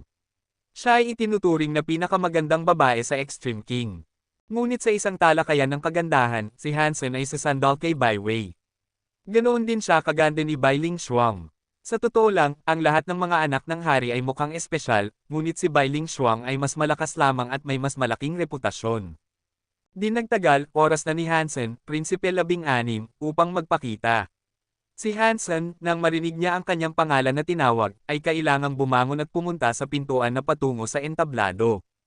Maraming mga maharlika, karaniwang tao, at maging ang mga Diyos na piling tao ay interesado na makita si Bai Yi, na kilala bilang Prinsipe 16. Pagkatapos ng lahat, ang kanyang dalawang pinakabagong nagawa ay kamangha-manghang kung lubos na hindi inaasahan. Ang pag-angkin sa Alpha Statue at ang pagkuha ng proteksyon ng libu-libong King Essay. Ang alinman sa mga gawaing ito ay gagawing sikat ang pangalan ni Bai Yi. Dahil dito, pinanood ng mga tao si Bai Yi ng may pag-asa. Mas nakatuon sila sa kanya kaysa sa dalawang Diyos na bata. Pagkatapos ng lahat, ang mga Diyos na anak ng hari ay naroon bawat taon. Ngunit si Bai Yi ay isang cliff note lamang noon at ang kanyang biglaang pag-angat ay nagpakuryoso sa mga tao. Sa ilalim ng mga mata ng lahat, dahan-dahang naglakad si Hansen sa pintuan. Hindi siya nag-activate ng isang napakalaking king area at hindi siya naglalabas ng anumang liwanag ng kutsilyo o liwanag ng espada. Si Hansen, na nakasuot ng simpleng berdeng damit, ay tahimik na naglakad sa gitna ng entablado ng Extreme King. Bai Yi, ika-16 na prinsipe ng Extreme King. Ang numero 1 sa pagsusulit na ito. Matapos sabihin ito, lumingon si Hansen at lumabas sa entablado. Blurg. Si Prinsipe 19 na uminom lang ng tsaa, ay dumura ito. Nanlaki ang kanyang mga mata habang pinapanood niya si Hansen na bumaba mula sa entablado ng Extreme King. Ang plaza ay tahimik na tahimik. Walang sino man ang mukhang alam kung paano kikilos. Si matandang 16 ay lalong lumalala, si Bai Kang lang ay may mapait na ngiti. Tuwing sa tingin ko ay may hawak na ako sa kanya, ang taong ito ay gumagawa ng mas nakakabaliw na bagay. Sinubukan ni Bai Lingshuang na panatilihing walang ekspresyon ang kanyang mukha habang nagtataka kung nilagdaan niya ang kanyang sariling kamatayan sa pamamagitan ng pakikipag-alyansa kay Bai Yi. Haha, gusto ko ang pagpapakilalang ito. Agresibo ito. Nakakita na ako ng napakaraming pagpapakilala ng mga anak ng hari, ngunit ito ang pinakamalakas sa lahat. Malakas. Tanga iyon. Kahit na siya ay kapantay ng karamihan sa kanyang mga kapatid, mayroong dalawang Diyos na anak ng hari rito. Paano niya mahulaan na siya ay makakarating sa unang lugar? Medyo tanga iyon, ngunit nagustuhan ko ito. Ang Prinsipe 16 na ito ay napaka-interesante. Ang buong King's Kingdom ay nagulat. Masigasig nilang pinag-uusapan si Prinsipe 16 na Bai Yi at ang kanyang kontrobersyal na pagpapakilala. Kahit sina Haring Bai, ang kanyang asawa, si Ancient Abyss, at ang ibang mga opisyal ay nakatingin kay Hansen. Kumilos si Hansen na parang walang nangyari. Bumalik siya sa kanyang upuan. Ito ang naunawaan sa kanya ng Birheng Siren. Hindi siya maaaring kumilos ng eksakto tulad ni Bai Yi, ngunit ang anumang aksyon na gagawin niya ay dapat na puno ng katiyakan. Kailangan niyang tiyakin sa iba na siya si Bai Yi, at hindi siya maaaring umatras. Kailangan niyang magpakita ng ganap na kumpiyansa. Kabanata 2380. Ang epekto ng pagpapakita ni Hansen ay patuloy na lumalaki. Ang pagpapakilala ni Prinsipe 16 ay walang kapangyarihan ng nakakagulat na langit o mga kapansin-pansing teknik, ngunit ang kanyang mga salita ay parang isang bato na nahulog sa isang lawa. Ang pagsabog at mga alon ay nadama sa bawat sulok ng kaharian ng hari. Alam ng lahat na si Prinsipe 16 na Bai Yi ang naging sanhi ng dalawang napakalaking pangyayari sa kanilang kasaysayan, kaya ang kanyang reputasyon ay naging malaki. Karamihan sa mga tao ay naniniwala pa rin na ang kanyang mga salita ay isang nakakatawang pagkakamali, o marahil ay isang tuwirang biro. Walang sino man ang talagang nag-iisip na magagawa ni Bai Yi ang kanyang inaangkin. Gayunpaman, ang inaasahan ng karamihan sa mga tao sa mga resulta ng pagsusulit ay hindi nagbago. Ang una at pangalawang pwesto ay malamang na makuha ng dalawang Diyos na anak ng hari. Halos isang default assumption na iyon. Si Prinsipe 16 na mayroon lamang isang tier area ay hindi makakapagdulot ng maraming alon. Kahit gaano pa kagaling ang kanyang pagganap, naroon lang siya upang magdagdag ng mas masayang aksyon para panoorin ng mga manunood. Wala nang iba, wala nang kulang. Ngunit mali sila. Mali sila mula pa sa simula. Si Hansen ay handa ng lumaban. Marahil ay hindi siya makakakuha ng unang pwesto, ngunit umaasa siyang makarating sa top 3. Dagdag pa, si Hansen ay may higit pa sa isang first-tier area. Ang kanyang original Water King body ay isang mutant synergenic gene na kanyang pinino. Karaniwan, hindi ito maaaring lumampas sa kapangyarihang taglay nito nang makuha ito ni Hansen. Ito ay first tier nang makuha niya ito, at first tier ito mananatili. Sa panahong iyon, gayunpaman, nakuha ni Hansen ang Ancient God Origin. Gamit ang mahimalang kapangyarihan ng tubig na iyon, ang original Water King body ay nakataas sa isang second-tier area. Ang Ancient God Origin ay espesyal. Kaya pala't maraming piling tao ang gustong makuha ito. Kung ang aking original Water King body ay patuloy na tataas ng antas, iyon ay magiging mahusay, naisip ni Hansen habang nilalaro ang Ancient God Origin. Isang ngiti ang kumalat sa kanyang mga labi sa pag-iisip na iyon. Ngunit nagtaka si Hansen tungkol sa kanyang relasyon kay Ancient Water God. Naisip ni Hansen na lubos niyang nainsulto si Ancient Water God, ngunit nang mamatay ang makapangyarihang nilalang, hinanap niya si Hansen at binigyan siya ng Ancient God origin. Nakakalito iyon. Habang tumataas ang tier ng isang hari, mas lalakas siya. Kapag naabot na niya ang ikasyam na tier, ang kanyang king area ay magre-reset sa tier 1 muli, at siya ay magiging kalahating Diyos.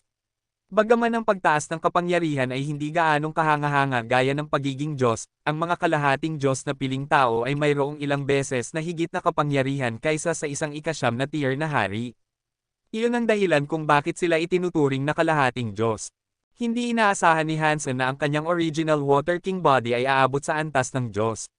Masisiyahan siya kung magagamit niya ang suporta ng Ancient God origin upang maging kalahating Diyos.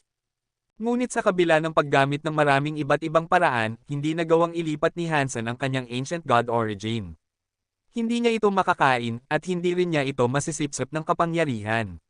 Sa karamihan, maaari niyang simulan ang pagsasama ng original Water King body sa Ancient God origin.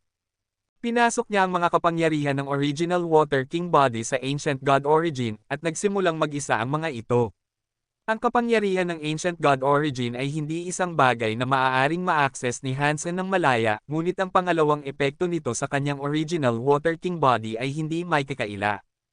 Ang mga pagsusulit ay magsisimula na. Ang unang araw ay ginamit upang ilipat ang lahat ng mga anak ng hari sa bundok ng nabubulok na buto.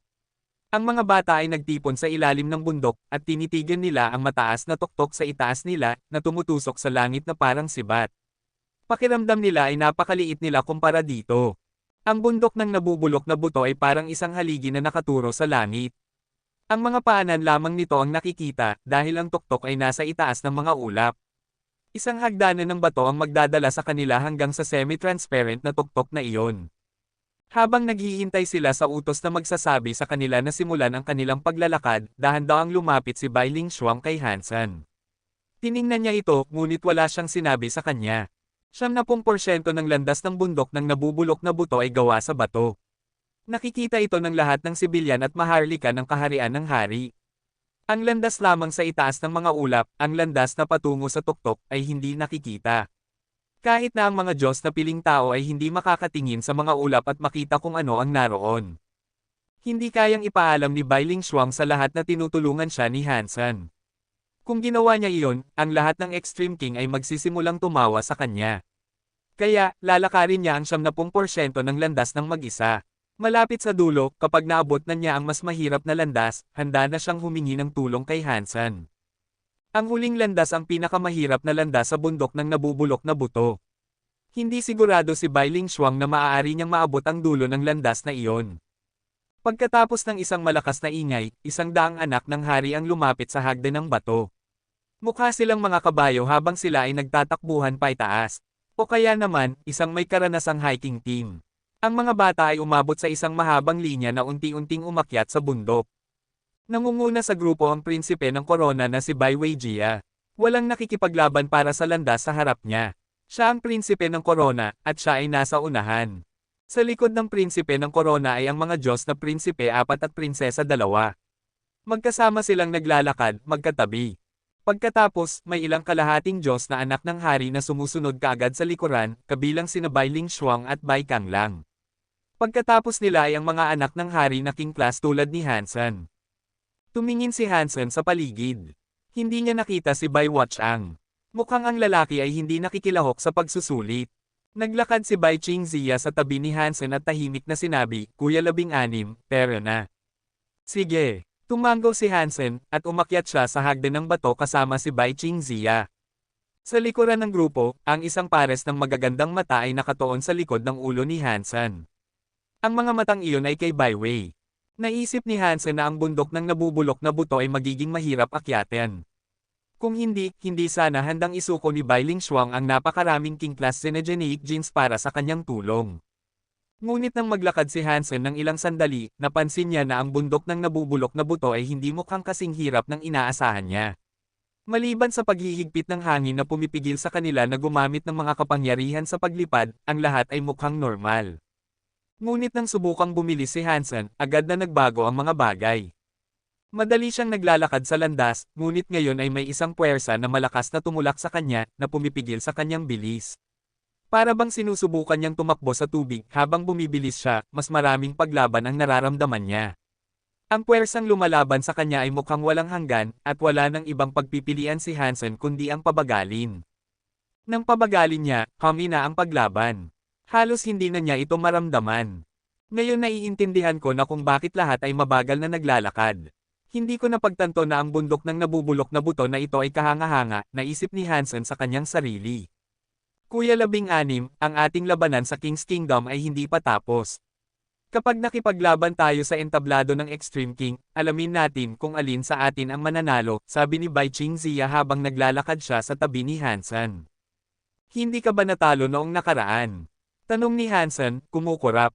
Ngumiti si Bai Qingziya. Natalo ako gamit ang King SA, ngunit ang labanan ay walang nagwagi.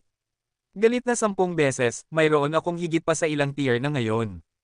Binigyan ni Hansen ang lalaki ng isang nagulat na sulyap. Ilang tier ang meron ka? 9 na tier. Kailangan ko lang ng isa pa para maabot ang 10 beses, ngunit ang aking katawan ay king class lamang na may 2 tier. Hindi ko mabasag ang huling tier. Hindi sinusubukang itago ni Bai Qingziya ang anumang bagay, kaya sinagot niya ang tanong ni Hansen ng diretso. Galing, puri ni Hansen sa kanya. At sinabi ni Hansen ang kanyang sinabi. Sinaliksik ni Hansen ang galit na 10 beses pagkatapos ng kanilang labanan, at ito ay isang kamangha-manghang kasanayan. Ilang tao lamang ang makakapag-aral nito. Ang isa ay nangangailangan ng isang first tier king area, kaya upang magsanay ng siyam, kakailanganin mo ng isang 9th tier area. Sa kabila ng pagiging isang second tier king lamang, naabot ni Bai Qingziya ang siyam. Matalino siya.